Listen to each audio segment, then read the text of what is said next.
Well, I'd also like to welcome you here. This is a project that we brainstormed about 5 years ago, I guess. We submitted it to the Specialty Crops Research Initiative, and it was funded the third time through. Started in 2011, go to 2016. Hopefully everybody got a handout. There's several pages there. There's a lot of good information that we put together. And we'll be sharing some of that on the slides also, but you could also refer to the sheet if you're curious about certain materials that we've tested. I thought I'd start off with a definition of sustainability. This may not be everyone's definition, but this is kind of the definition that our project has been working with. Sustainability in industry, the continuous development and implementation of products and practices that reduce waste, minimize environmental impacts, and ensure our ability to meet the world's needs today without compromising the ability to meet the needs of tomorrow. We've pulled that from a couple of sources and kind of adapted it a little bit more to fit what we think sustainability should be. And that's the motivation for our work, is to help bring the container crops industries to be more sustainable than they are at present. First off, we do not hate petroleum plastic containers. Even if we give the impression somewhere along there, that's just not the case. The efficiency, productivity, and profitability of the container crops industry could not have made it anywhere near what it is now without petroleum plastic. The issues we have are not with its function, and even to this point, not with its profitability.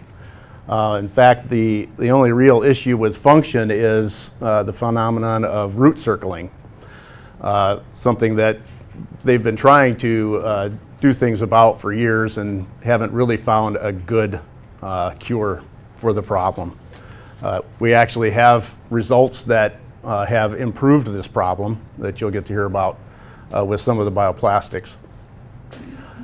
Even though petroleum plastic functions so well, there's still a problem with sustainability, and it's getting to the point where we're beginning to question whether it's environmentally responsible for people who grow green plants to use technology that's not considered green. And we could talk about philosophy in our discussion if you'd like, but we think that it could be better than it is now. And part of the reason for that is that right now, I guess this is based off of figures in 2009, we've estimated that over 4 billion containers are used per year in the United States. And that comes out to about 832,000 tons of plastic. And the best estimates show that only about 2% of that plastic is recycled after it's used to grow plants. A lot of these containers contain recycled plastic before the plant's grown in them, but afterwards they're 98% of them are discarded. I think there's two ideas that are easily apparent. One is that if instead of 2% that was 98%, we probably wouldn't be talking about bioplastic today. But that's not the case. Even though we're going to hear about a local project that did really well with recycling, that's not happening all over the country. And we could blame it on our culture, that we're a throwaway society. We could blame it on that, or we could blame it on lack of infrastructure. But the fact is, it's not really happening. The other thing that's apparent here is that even though petroleum plastic performs so well, if it's treated as a single-use product and then discarded, then a product that has to perform well for up to 1 or 2 years doesn't need to be made of a material that will last 200 years in the environment. And that brings us really to our attempts to improve the sustainability with bioplastics. So as I mentioned, it's a 5-year project. funded in part by the USDA. It's multidisciplinary, which makes me want to just inform you that you're going to be hearing from specialists in a lot of different fields today, some outside your area of expertise. Just hang in there if you get lost somewhere along there, because there will be something for everyone in today's presentations.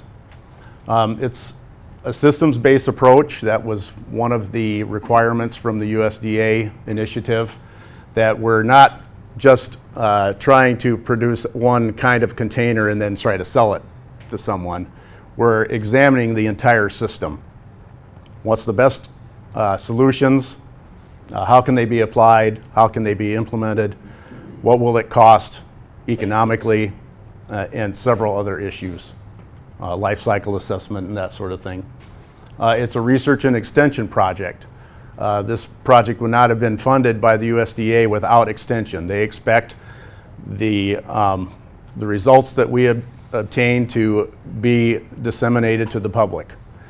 And that said, everything that you're going to hear today is free to disperse any way that you would like. If anyone needs a question answered, we answer the question. The industry partners that we've had, we've asked them, if you don't want us to tell people something, then don't tell us, because we're giving the information freely. And there at the bottom, collaboration with industry. We're trying to get industry involved in any way that they would like to. We have certain needs that we're going to be asked, we've asked people to collaborate with, and we will continue to ask, and hopefully be able to get to the best solutions possible. So here was our original target, and it still is our target. I think that this is the best that we could do, quite honestly, to create a bioplastic container that functions as well as or better than petroleum plastic containers during plant production and sale, but then can be broken to smaller pieces, installed with the plant, and provide a fertilizer or soil conditioning effect as the bioplastic biodegrades. I'll just tell you right now, we have accomplished that with at least one material, and you'll be hearing about that one and several others. As we've been going through the project, though, we've been finding materials that have actually given extra function above that of petroleum plastic. And because of that, we've decided to consider a few other categories. I still believe that this may be our best solution. That if those containers never need to be collected again and concentrated in another place, if they could dissolve in the soil, that would probably be the best that we could do. But we found materials that add that extra function, and therefore we've started to consider containers that are not degradable in soil, but degradable in composting. And then other containers here that are either exceptional or durable.